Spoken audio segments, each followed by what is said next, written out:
This is Matthew Robert Payne, and this parable is going to be called the parable of the bread of life. And rather than launching straight into the parable, first of all, I think it's good to get things in context.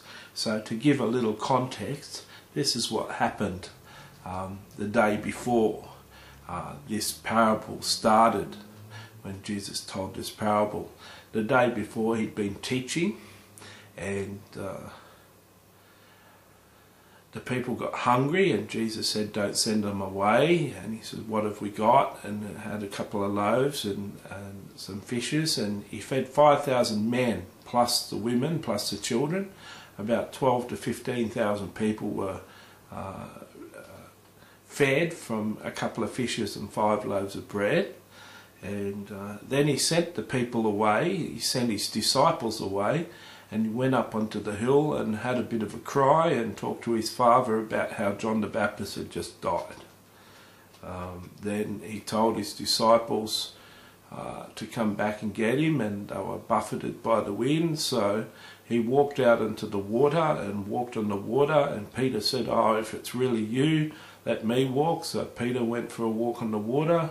Jesus got in the boat, and they got to the other shore. Then that's what happens when he got to the shore. The people said, "How did you get here?" Because they realised that Jesus didn't get in the boat with the disciples. And Jesus said, "Most assuredly I say to you, you seek me not because you saw the signs, but because you ate of the loaves and were filled. Do not labour for the food which perishes, but food which endures to everlasting life, which the Son of Man will give you, because God the Father has set his seal on him." Now, many of us today still labour for food that perishes. So many people today are filling their bellies with food and internet and DVDs and MP3s and all sorts of things that pass away, and a new mobile phone comes out and everyone needs the latest mobile phone, and we just spend money and money and money after each other. And Jesus says here, don't go for things that perish and pass away, but go for something everlasting, which is Jesus Christ. Then they said to him, "What shall we do that we may work the works of God?" Jesus answered them, "This is the work of God, that you believe in him who he sent." Therefore they said to him, "What sign will you perform then, that we may see it and believe you? What work will you do?" Now, I don't know about you, but Jesus had just walked on water. He'd helped Peter walk on water. He'd fed 12 to 15,000 people with a few loaves of fish and some bread. And I think Jesus had done some mighty signs. Before he healed the 12,000, fed the 12,000 people, he healed every sick person among those people. Jesus, the day before, had done some mighty signs and wonders, and still they're still looking for a sign. You know, some of the best gifted healer evangelists in the world are constantly asked for signs. They want medical doctor proof, proof of cancer, and proof of diseases, and proof that the person was officially dead and now they're alive. They want all these sort of x-rays and stuff. People haven't changed. They want proof. And Jesus was saying, "Most assuredly I say to you, Moses did not give you the bread from heaven, but my Father gives you the true bread from heaven. For the bread of God is he who comes down from heaven and gives life to the world." Then they said, "Lord, give us this bread always." Jesus said to them, "I am the bread of life. He who comes to me shall never hunger, and he who believes in me shall never thirst. But I said to you that you have seen me, and you do not believe. All that the Father gives me will come to me, and all that who come to me I will no means cast out. For I have come down from heaven not to do my own will, but to do the will of those who sent me." Did you hear that statement there? All you people who believe you can lose your salvation, all you people who believe that you can do certain sins as a Christian and not go to heaven. Did you hear that statement there that Jesus said in verse 37? All that the Father gives me will come to me, and the one that comes to me I will no means cast out. Doesn't that mean if you're a Christian you won't be cast out by Jesus? You see, Jesus is alluding here that one day you're going to be hungry, the next day you're going to be hungry, the next day you're going to be hungry. But if you eat the true bread from heaven, you're not going to be hungry anymore. So how does that work out practically? How can we take this parable and apply it to our lives? It's very interesting. What's this parable got to do with our life? I've often sit in churches and I hear them share the parables of Jesus, and they don't seem sometimes to say it in a way that means something to me. For 10 years I've been thinking of writing a book on the parables of Jesus, and I've been looking into the parables of Jesus simply to answer other people's questions that I've always had. Do you know, when you know Jesus, when you know his heart, when you know how he loves, when you know his compassion, when you know his mercy, when your heart beats with the heart of Jesus, you see that loving God and loving your fellow man is the only purpose in life. When you find your purpose in doing what you're created for, when you find your joy in serving and helping other people, when your life consists of serving other people, helping other people, binding up the hurts of other people, having an effect on the evangelism of the world, saving people from eternal hell and damnation, bringing people into the kingdom of God. When what you do with your simple money and your simple time changes lives, when you have an impact on lives, when you're living a life like that, it's a total fulfilling life.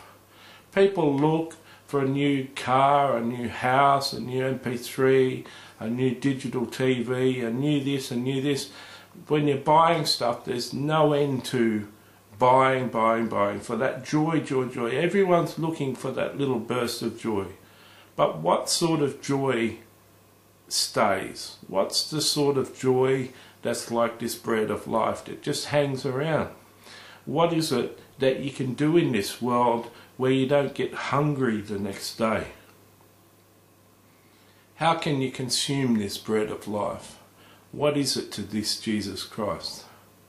Do you know that if your money financed a person who is costing them $20 to save each person in Africa, and you gave them $20 a month, and 12 people on average were saved through a year through your giving of $20 a month. Do you know there's 12 lives that are going to heaven that are eternally changed because of your money? Do you know, you may have problems in your life, but as soon as the gospel comes into an African person who's steeped in the Muslim tradition or steeped in witchcraft, the transformation of their life is a joyful experience for them. It's a total revolution in their life. And you, just giving an easy $20 a month, is the benefactor. You're the one who has caused this. All these people will see you in heaven. You could live, you know, for 1 hour, a couple of hours work per week, you could be saving one person a month. For a couple of hours work, you could save one person. Imagine that. Imagine spending $20 to get 2 hours of my videos transcribed for me. Imagine $20 giving to a homeless man. Imagine taking a homeless person out for a steak dinner for $20 and then never being able to stop thanking you for such a delight. Imagine how far $20 would go for a single mother in your church. Imagine buying $20 worth of baby formula for a single mother. There's so many things you can do when you get your eyes focused on other people. When you get your eyes focused on God. You know, God owns the cattle on 1,000 hills. God doesn't need your money. You need to give your money to God and God's kingdom. You need to place your love and your security in God. You see, whilever you're striving for bread, whilever you're striving for new thing after new thing, you're never going to be satisfied. The reason we put up with television and all the advertisements in between all the TV shows is because we love the advertisements just as much as we love the shows. We love to buy. We just buy.